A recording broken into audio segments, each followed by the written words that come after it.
Hello and welcome to Colin Bradley Artcast. I'm Stephen Bradley. And I'm Colin Bradley. How you doing, Dad? I'm doing well, Steve. How are you?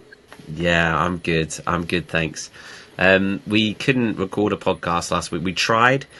We got about 10 minutes in, and then the internet just kept failing me, and it was not working at all. So we had to give up, had to abandon last week's podcast, unfortunately. But we're back this week. You finished the picture that we were talking about a couple of weeks ago, the portrait, which is what we'll talk about this week. How have you been anyway, Dad? You been okay? We've been very well. In fact, it's been a very good time, actually. All our work that we've had over the last year, I've mentioned a few times, been traumatic at times, but it's been progressive. All done, finished. The last noggins yesterday. They left here at 4 o'clock and it was all done. So we're really reaping the benefit of it all now. Now I've got to start work. I've started to prepare the front of our place, painting-wise, and now I've started putting a little bit of paint on, patching up where needed, and now I've got to go full flight on the front. But there's no hurry for that. So that's something that can be done when the weather permits, of course. You can't do it in the rain, but you can't do it in bright sunshine, or not wise to. So I've got to pick my time. So that's absolutely. And we've got it's a nice time at the moment. We're very, very happy. It's nice when something like that comes to a fruition and it's all finished, because you can now start really enjoying it. Excellent. Yeah, it must be a nice relief to have all that done. And it's great down there, and it's ideal for us for a selfish reason. It's really nice for when we come down. You've created a whole nice space for visitors and guests to stay. So I know for us it's a real benefit, and it's really lovely to come down and see you and spend time without staying at a hotel or anything like that. We can stay in the house, and it's really nice to have you just upstairs. Good. Yep. No, we look forward to seeing you again very soon.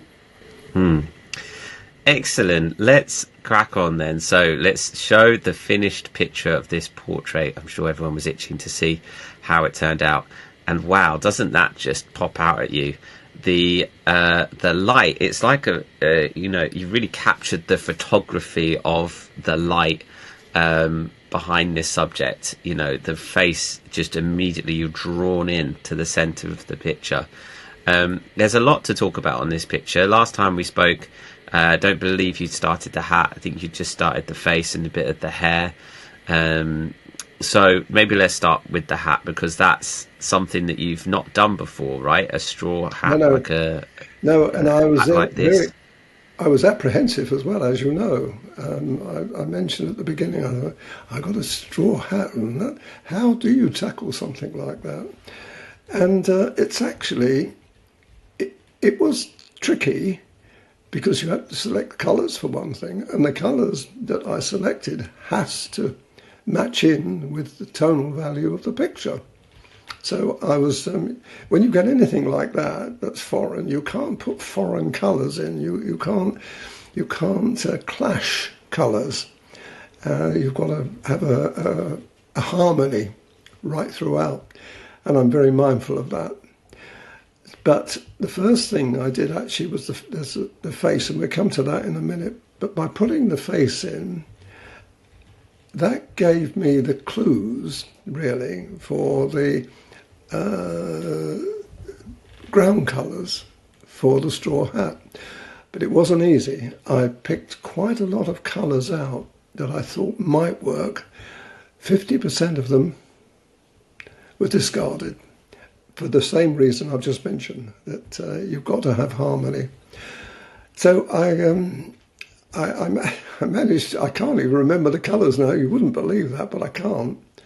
People have to see it, view it, or I'd have to look at it again. It was a while ago now that I finished it. And you very soon actually forget the tones.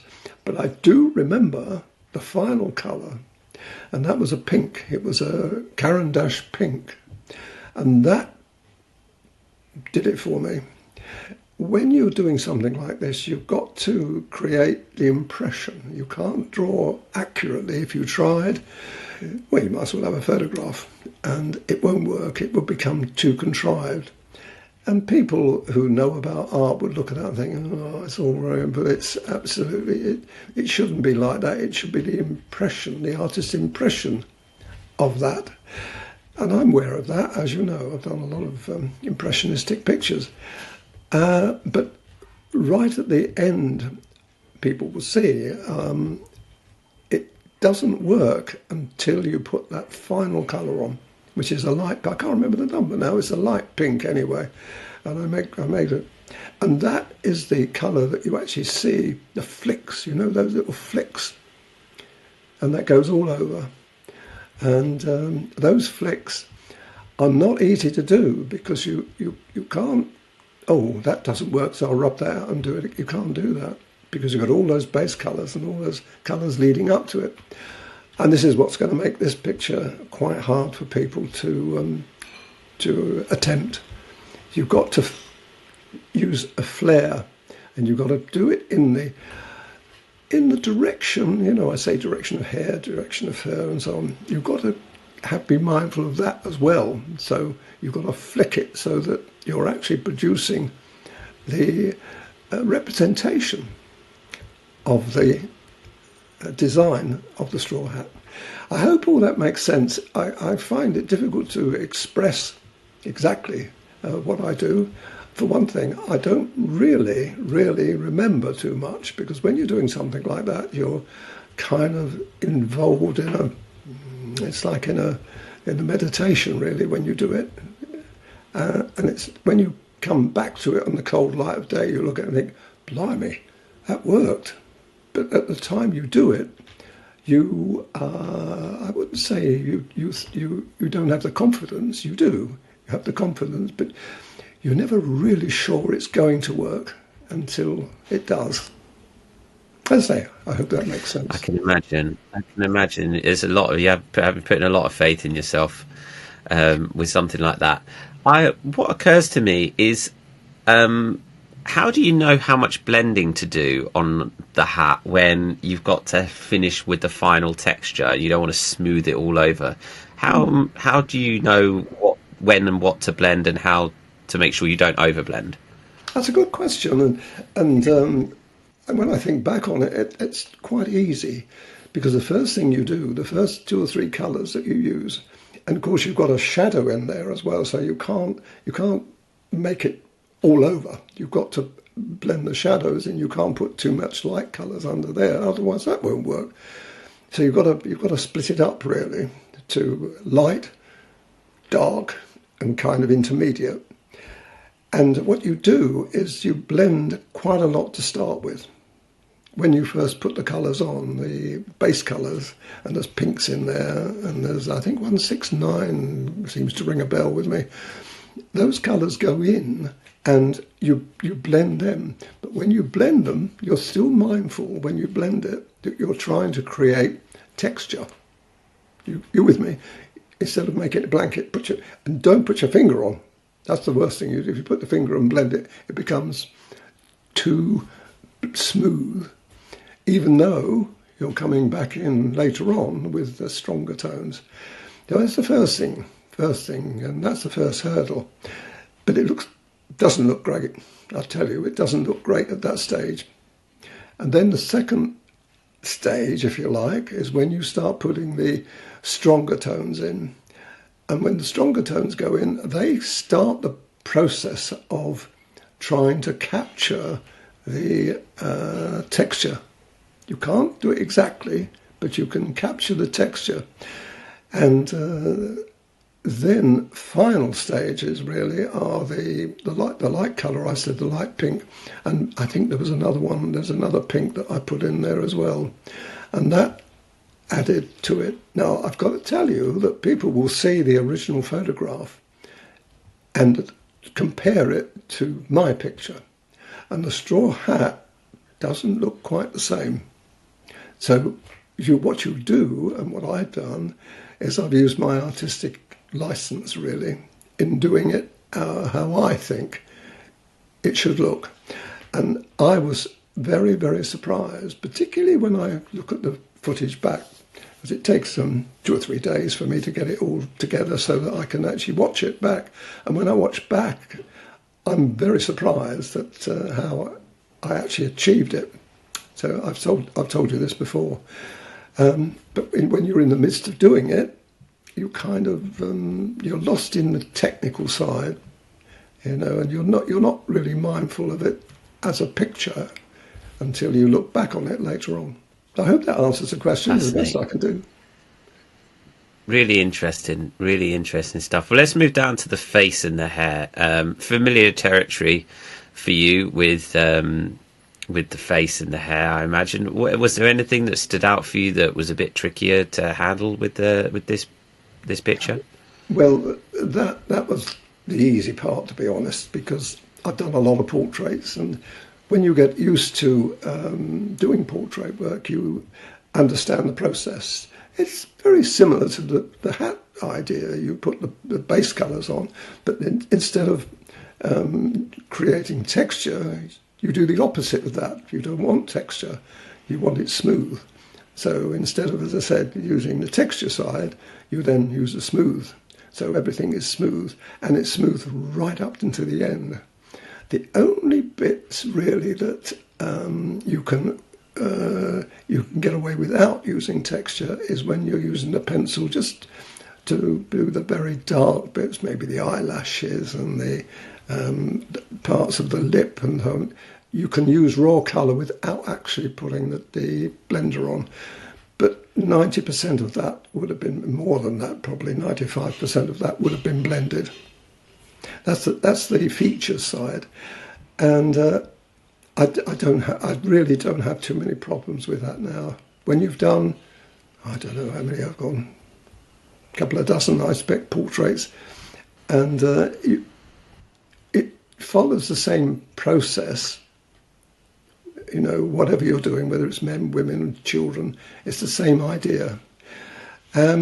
As far as hair is concerned, this is a whole new ballgame, because that was the first time that I've done very dark hair, and it's some kind of brown.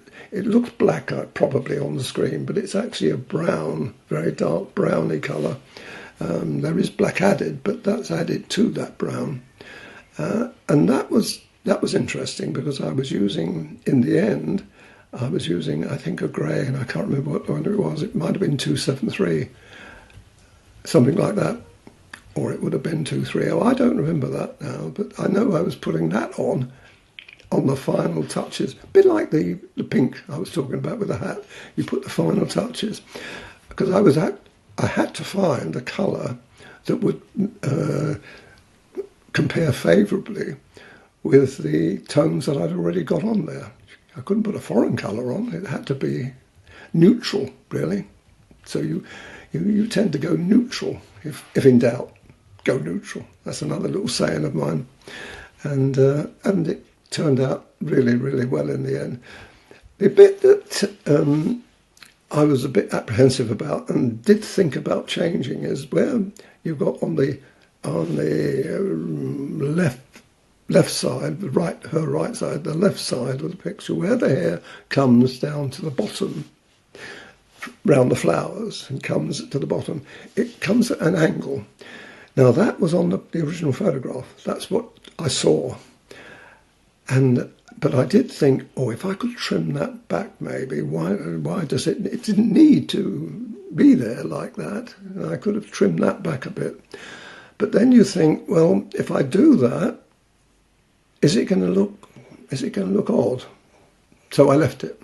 Yeah, you don't want to change you're worried about changing the picture. Like you as your kind of rule of your advice has always been, stick with what you can see. So if you're in doubt, do what you see. Exactly. Following your own advice there.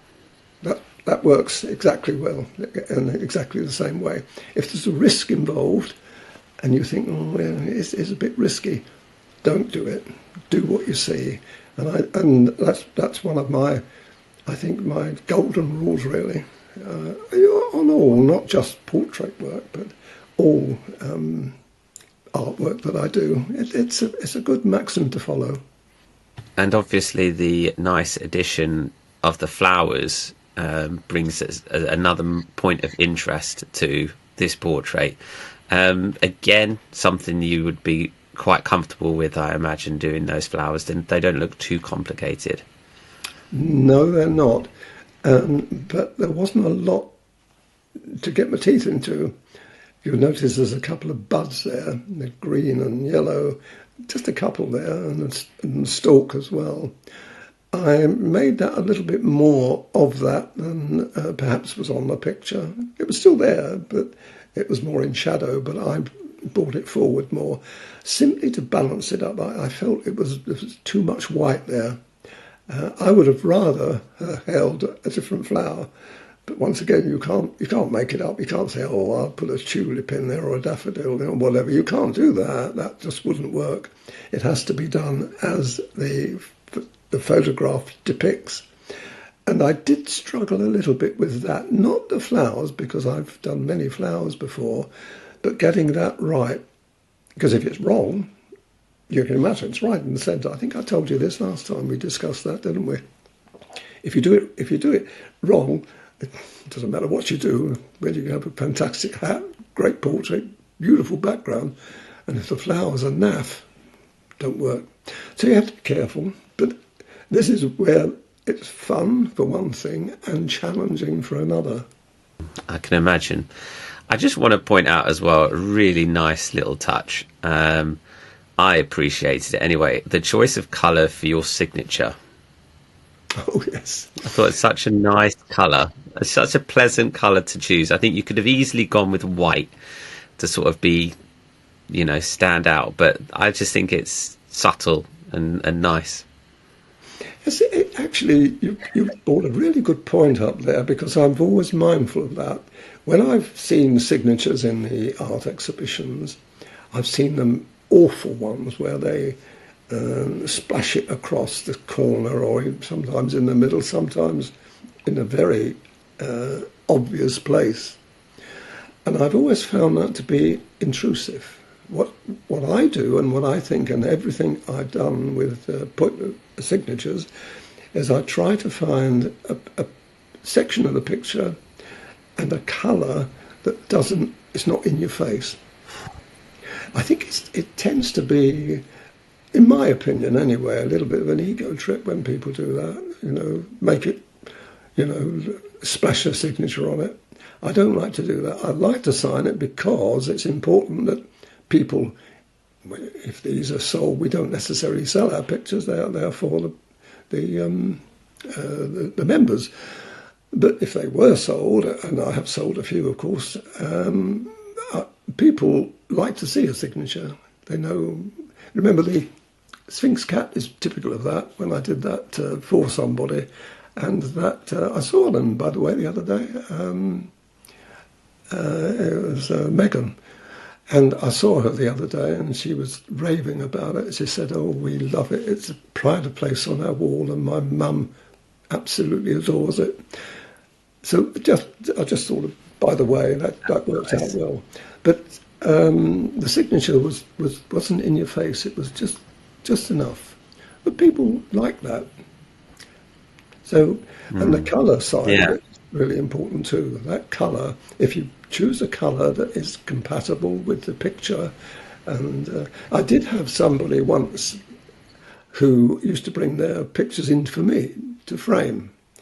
And she was a good artist, but she signed in pencil, always in lead pencil. And I've always remembered that. I thought, it's her, and she sold her pictures, and probably no one even thought about it. But it's a get-out clause, because she used watercolour, and it's not easy to sign in watercolour. Much easier in pastel than using a pencil. But watercolour is not easy. But as you know, I've done quite a lot of watercolour, and I always use the medium that I've used on the painting. But this pencil, to me, looked obvious and to me, it spoiled the picture that was being produced. But, you know, it's only my opinion, and who am I to say I'm right? Well, that was something I pointed out. I think it's a really nice touch, and it's a very pleasant colour, and I think it just blends really nicely with the picture. Lovely, excellent. Well, I bet everyone's looking forward to seeing this one. Thank you, Dad, for sharing your experiences, as always, with this picture. If anyone's got any questions about it or anything they want us to discuss, then people can always get in touch with us. Now, next week we'll be discussing another picture which you've actually done this week, but we'll save it for next week. So we won't talk about that now, but we do have something already. You have been busy this week, so we've got another one to talk about next week, and I've seen it and I think it's going to blow people away. Just to tease everyone about that. Did you say I won't say anymore.